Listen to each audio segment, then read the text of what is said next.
एक गांव में भोला नाम का एक गरीब ब्राह्मण रहा करता था। उसे शास्त्रों का बहुत ज्ञान था और उसके पास गांव का कोई भी व्यक्ति कुछ भी पूछने के लिए आता तो वह उसकी परेशानी का उपाय बता देता था। एक दिन उसकी पत्नी ने कहा, सुनो जी, आप जो सबको उपाय बताते रहते हो, यह सब लोगों को मूर्ख बनाते हो या इन उपायों में कोई सच्चाई भी होती है?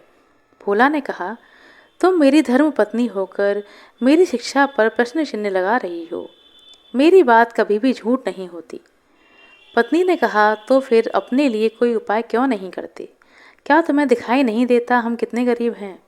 भोला ने कहा, अमीरी गरीबी की माया तो मेरे प्रभु जाने, लेकिन एक बात है कि उन्होंने आज तक हमें भूखा नहीं सोने दिया है।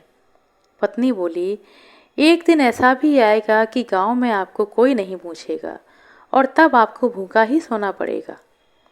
इसी तरह भोला भगवान विष्णु की भक्ति में लीन रहकर गुजर बसर कर रहा था। तभी एक दिन उसके पास एक सेठ जी आए। उन्होंने कहा, भोला, मेरे पास बहुत पैसा है, लेकिन इस पैसे को भोगने के लिए संतान नहीं है। मेरा क्या कसूर है जो मुझे संतान का सुख अभी तक प्राप्त नहीं हो पाया?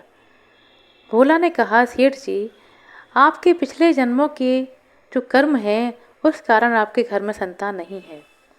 पिछले जन्म में आप एक शिकारी थे और आपने एक चिड़िया को मार दिया था। वह चिड़िया अपने बच्चों के लिए दाना लेने के लिए गई थी, जिससे उसके बच्चे भूख से तड़पकर मर गए। इसी कारण इस जन्म में आपको संतान का सुख नहीं मिल पाया। सेठ जी बोले, पंडित जी, कोई उपाय तो बताइए। भोला ने कहा, सेठ जी, जब आपके पाप कर्म समाप्त हो जाएंगे तो आपको यह संतान सुख अवश्य मिलेगा। इसके लिए आपको अभी इंतजार करना पड़ेगा।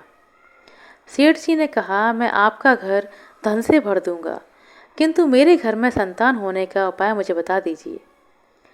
यह सुनकर भोला को बहुत तेज गुस्सा आ गया। उसने कहा, तुम मुझे धन से खरीदना चाहते हो क्या? चले जाओ यहाँ से। उसके जाने के बाद पत्नी ने कहा, जब वह सेठ धन देने के लिए तैयार था तो तुम्हें क्या हो गया था? उसे उल्टा सीधा कुछ भी उपाय बता देते। भोला ने कहा, मैं प्रभु श्री हरि का भक्त हूँ और झूठ बोलकर पाप की कमाई नहीं कर सकता। यदि तुम्हें मेरे साथ रहना है तो रहो, नहीं तो चली जाओ यहाँ से। भोला ने गुस्से में कहा।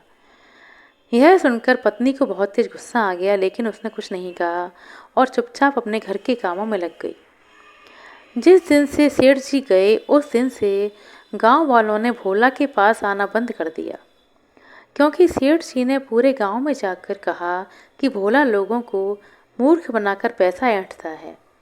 ऐसी बातों को सुनकर गांव वाले भोला का विरोध करने लगे। कुछ समय के बाद भोला और उसकी पत्नी के भूखे मरने की नौबत आ गई। तब पत्नी ने कहा, मैंने तुम्हें बहुत बार समझाया था, लेकिन तुम तो अपने हरि के चक्कर में पड़े रहते हो। अब जब हम जिंदा ही नहीं रहेंगे तो भगवान जी की पूजा कैसे करोगे? कुछ और दिन बीत गए। अब दोनों से उठा बैठा भी नहीं जा रहा था।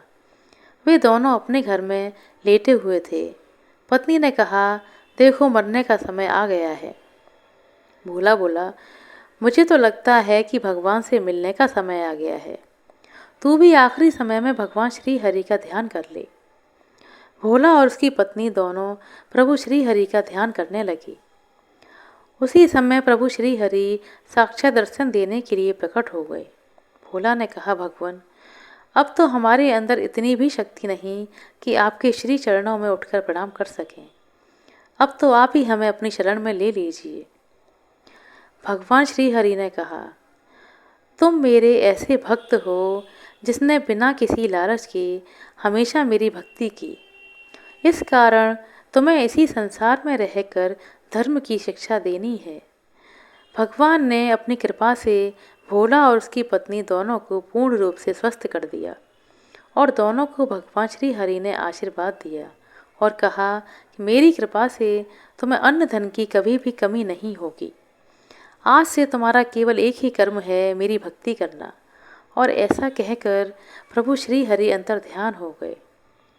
दोस्तों, इस कहानी से हमें शिक्षा मिलती है कि हमें अपने काम के लिए ईमानदार रहना चाहिए और पूर्ण निष्ठा से अपना कर्तव्य पालन करना चाहिए। धन के लालच में आकर कभी भी पाप कर्मों में नहीं लगना चाहिए। आशा करते हैं दोस्तों आपको हमारे द्वारा सुनाई की छोटी सी कहानी अच्छी लगी होगी। कहानी अच्छी लगी हो तो कृपया लाइक कर दें, शेयर कर दें। चैनल पर नए हैं तो सब्सक्राइब कर लें। अपना कीमती समय देने के लिए बहुत बहुत धन्यवाद। मिलते हैं अगली वीडियो में, तब तक के लिए नमस्कार।